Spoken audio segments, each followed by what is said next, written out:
We tend to think of math as just calculating stuff, right? But what if it's actually about discovering these fundamental and honestly kind of bizarre rules that reality has to obey? We're not talking about physics or things we can observe, but pure abstract logic that dictates what is and what isn't possible. So today, we're diving into a few of these mathematical WTF moments to see what they tell us about the very fabric of reality. So that's really the big question we're digging into today. How is it that we can start with a few simple, totally logical ideas and end up with conclusions that just completely fly in the face of our everyday intuition? We're going to look at three mathematical concepts that do exactly that. This quote here, it just nails it. This isn't about numbers on a page, it's about logic itself, carving out these unavoidable limits on the universe. These are like the guardrails of reality, and we didn't discover them with a telescope, we found them with a pen and paper. All right, so here's what we've got on tap. First, we're going to explore why you literally can't comb a hairy ball flat. Then we'll get into the simple map coloring problem that caused a century-long crisis in mathematics. And finally, we'll see how to build every number you can possibly imagine, including infinity, from absolutely nothing.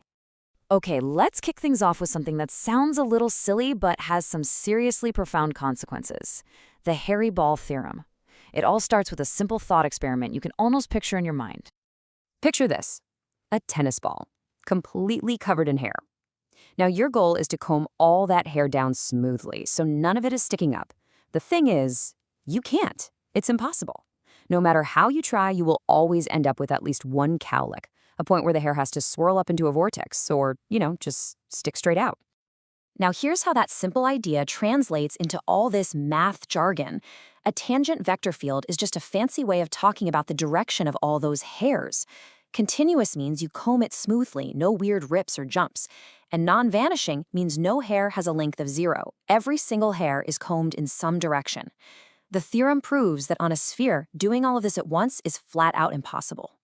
So you might be thinking, okay, does this apply to every shape? And the answer is a big nope. And that's what makes it so wild. You can comb the hair on a donut-shaped object, a torus, perfectly flat. You can just comb all the hairs in one continuous direction around the whole loop. This means the constraint isn't just a general rule. It's a unique property of the sphere itself. So why the sphere? What makes it so special? Well, it all comes down to this deep, fundamental property called its Euler characteristic. Think of it like a shape's unique fingerprint. For a sphere, that number is 2. And for a surface to be perfectly combable, its fingerprint number has to be 0. Since the sphere's number is 2, pure logic dictates that a perfect combing is impossible. A singularity, that cowlick, must exist. It's not a choice. And this is not just some abstract math puzzle. Not at all. If you think about the wind blowing across the surface of the Earth, this theorem guarantees that at any given moment there is at least one point on the planet with 0 wind. We see these as the centers of cyclones. Or in computer graphics, it means any algorithm trying to map a smooth texture onto a sphere is always going to have a weird pinch or a glitch somewhere. It's a fundamental limit that's just baked into reality. All right, for our next mind bender, we're shifting gears a bit. We're going to see how these unavoidable rules play out not in the physical world, but in the realm of pure logic. This is the story of a deceptively simple question that took over 100 years to answer, and when it finally was answered, it changed how we think about what a proof even is. Here's the problem. It sounds so simple, right? Take any flat map you can imagine, no matter how ridiculously complicated, and you'll never need more than 4 colors to fill it in, so that no 2 bordering countries are the same color. Go ahead, try it yourself sometime. It always seems to work. But proving it? Oh, that's a whole other story. For more than a century, this simple problem stumped the greatest minds in mathematics. There was even a proof published in 1879 that was celebrated for a whole decade before someone found a fatal flaw. The guy who found the flaw, he managed to salvage the argument enough to prove you only need 5 colors. But getting from 5 down to 4 seemed impossibly hard. So how did they finally crack it? Well, the final proof, when it came in 1976, wasn't some elegant, beautiful piece of deductive logic. Nope, it was a brute force assault. 2 mathematicians, Apple and Hawken, used a computer to prove that any map in existence could be boiled down to one of 1,476 basic arrangements. Then they just had the computer check every single one of those cases. And this is where things get really interesting. It sparked this huge philosophical crisis in the math world. For the very first time, a major theorem was proven, But the proof itself was so massive that no human being could ever check it by hand. It just had to trust the computer. It gave a definite yes, but it gave zero human insight into why. It forced everyone to ask, what is the point of a proof anyway? Okay, for our final stop, we are going deep. We're going to the very foundations of what a number even is. This is the story of surreal numbers, a stunning act of mathematical creation that builds an entire universe of numbers from a single, breathtakingly simple rule. See, this was John Conway's genius. A number isn't some thing that exists on its own. Instead, it's defined by its relationship to other numbers. A surreal number is simply defined by a set of numbers that are smaller than it, the left set, and a set of numbers that are larger than it, the right set. It's just the simplest possible thing that can fit in the gap between them. And the incredible part is where you start from. You start with literally nothing. On day 0, your left and right sets are totally empty. The number that fits in that gap, it's 0. Now on day 1, we can use 0. The number with 0 on its left and nothing on its right, that's 1.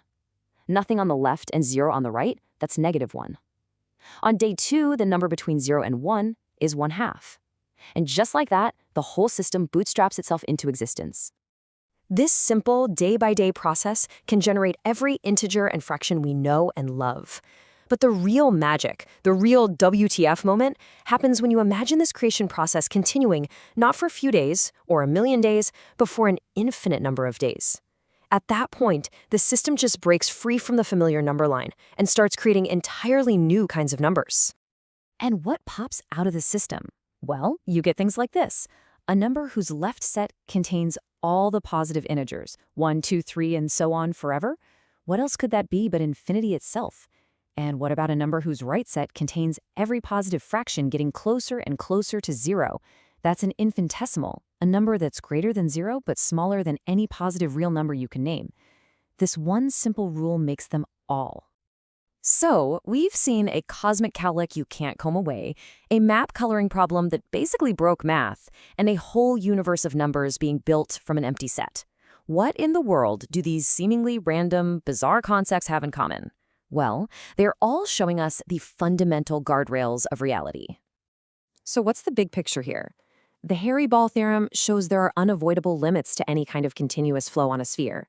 The four-color theorem shows there's a hard limit to a certain kind of organizational complexity. And surreal numbers show that one simple logical rule is enough to generate and define the absolute limits of every possible size, from the infinitely small to the infinitely large. These WTF moments in math, they aren't just little curiosities. They are genuine revelations about the deep structure of our universe. They prove that some things are the way they are, not because of some physical law we observed, but because of the necessary necessities of pure logic itself. Which leaves us with one last tantalizing question. What other rules are out there, hiding in plain sight, just waiting for us to find them?